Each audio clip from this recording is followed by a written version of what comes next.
Hi guys. Hi, I'm Zhelyan. How about Darmander, guys? Really great job. Really great job. I love Darmander. I'm Zhelyan. I come from Bulgaria, and I really shouldn't say this, but I'm going to open with this. Bulgaria, we as a nation aren't that much good at anything. Like as a nation, I'm saying. Like as individuals, okay, but as a nation, we don't have too much first places in the world, you know. But actually, we were once #1 in Europe, statistically, and that was in corruption. And that's only because we bribed the statisticians.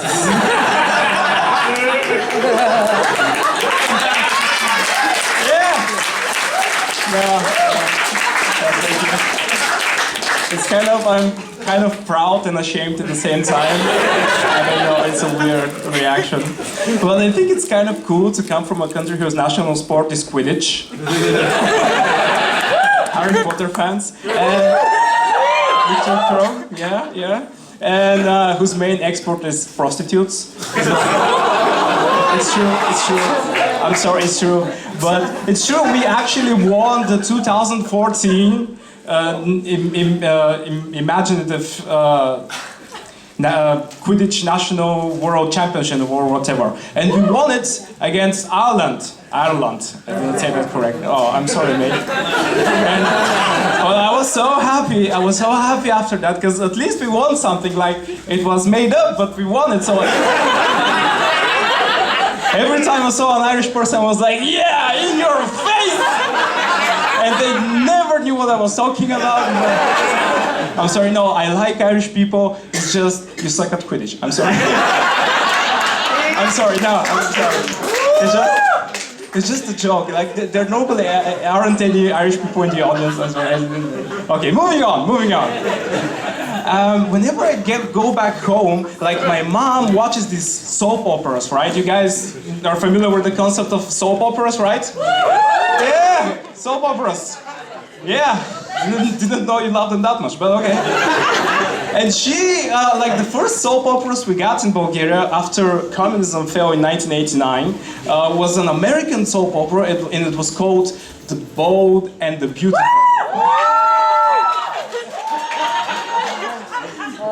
What's going on tonight? And it told the story of the troubles and hardships of rich white people in America. It had over 7,000 episodes. It's still going on today.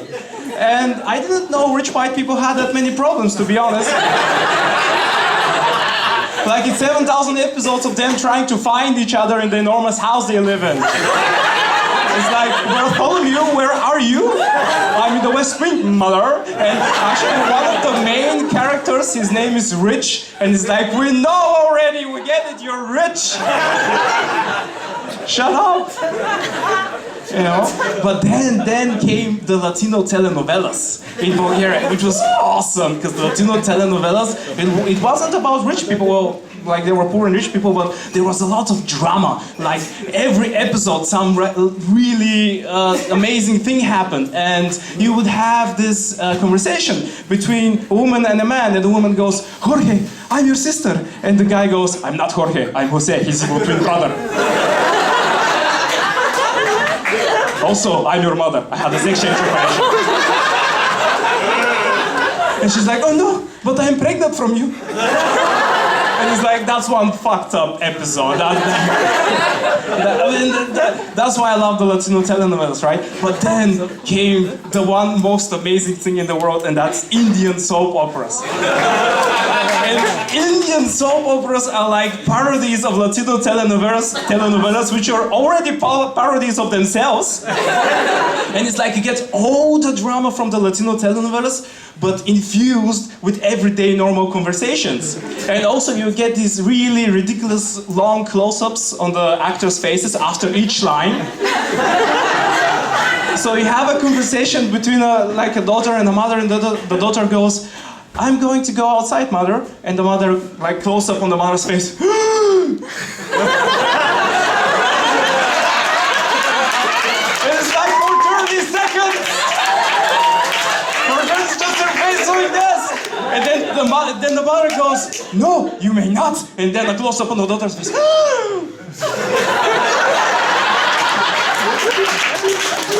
You know, it's ridiculous. It's amazing, and I think my mom watched too many of those soap operas because I was like, "Hey, mom, I'm going outside," and she doesn't say anything. I look over to her, and she's like, I'm like, "Mom, we're Bulgarian, we're not Indian." Like, I know it's, yeah. Anyways, okay. Oh, okay. This is a new one, and this is like, this is, by the way, this is a real thing that I did. So, like, it's a real confession. When I was like very little, I was this young, like 3 or 4 years old. I peed on the house plants at home, and they all died out. Yeah, that's true. That's the true one. And then my mother like had to throw them away because they were dead. But she didn't tell me anything. And then I realized that my pee had special properties. It could make things disappear. My pee was magical. And I realized I could pee on people I don't like and it would go away. And this went for a ridiculous long amount of time. Like nobody told, like they didn't tell me I wasn't supposed to do this. And so there was a party once, like in Bulgaria, and the police came and everybody was like, "Oh my God, the police here now, the party." I'm like, "Step back, people, I got this." Step back, people. I know how to deal with this situation. And you know, I did what I had to do, and I realized peeing on police people doesn't make them disappear, but it makes me teleport. Because something whacked me on the back of the head, I blacked out and I woke up in prison. Okay, so I'll leave it with this last thing there, Armando? Yeah, I can do that. This is one thing that fascinates me, and I've never had the opportunity to experience it. One-night stands. You guys know what I'm talking about? Yeah! But here's the thing with one-night stands. Like, if you're going to do the protocol states, and I read about this online, you have to be honest about your intentions, like up front. You have to be honest with your partner about what this is. It's only a one-time thing. That's why I could never do a one-night stand, because I'm too shy. I wouldn't say anything. Like, I would wait a long time before I told my partner, like, it was just a one-time thing. Like, until we got married. And we had children. And we had grandchildren. And like one day, me and the missus would be in the park watching the grandchildren play under the sun. And I would turn to her and I would say, "You know, I like you, but I'm not really looking for anything serious right now." Yeah, okay, thank you guys.